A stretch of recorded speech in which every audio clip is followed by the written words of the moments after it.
Okay, I realise that I'm 2 months late to review this film, but I'm gonna do it anyway.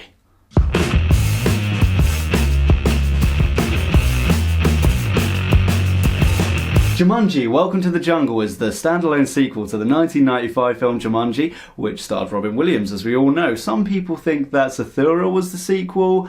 I personally do myself, but a lot of people don't, so I'm just going to say this is the sequel. And first off, can I give a well done and a big congratulations to the people behind this film, because you didn't butcher it. You could have ruined everyone's childhood, but you didn't. So well done. Bing bong bing. If you don't know what the film is about, it's about these 4 kids that get put into detention, but they find this video game. Oh, what's this video game all about? They give it a go, and then they get sucked right into it. Like the old Jumanji, it's a jungle theme, but instead of the old one where it was a board game that shoots out animals, this time they're actually in the game.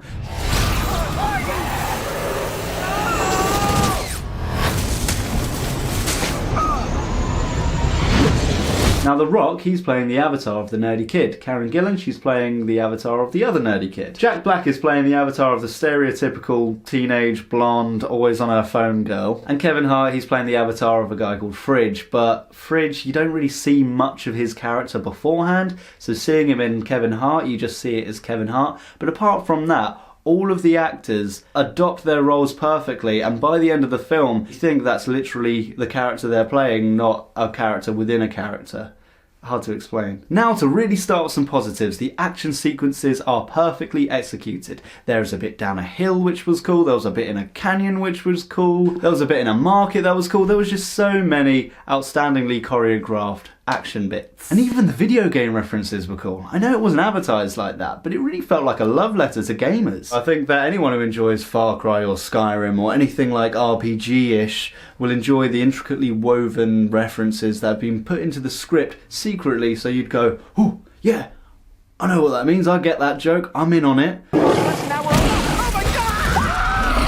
Get in there and save her. I'm not gonna get in there. You get in there. I got a backpack on. You don't get in water with a backpack. Everybody knows that. And on a whole, I think it was a very humorous film. I don't know if it was improv, but it felt improv. Though that's also where a negative comes in, because some of the jokes didn't land. Some of them became predictable and they felt set up. But maybe those were the written ones, and maybe the good ones were the improv ones. Now, if you allow me, I quickly want to address an old movie review I did on Goosebumps back in 2016. I think I did that, January. Because I was sitting through this and I was thinking, this is familiar. This reminds me of another remake slash reboot slash sequel that I've seen. It had the same vibe, it had the same feel about it, but with Goosebumps, I think I rated it a bit too high last time, because I know that I enjoyed this much more than I did Goosebumps, so I'm going to take Goosebumps rating down and put this one up. So I'm going to rate this one a 7.5 out of 10. But I got a new rating system, and my favourite character in this film was the one played by Rhys Darby from Flight of the Conchords. You know, he plays Murray.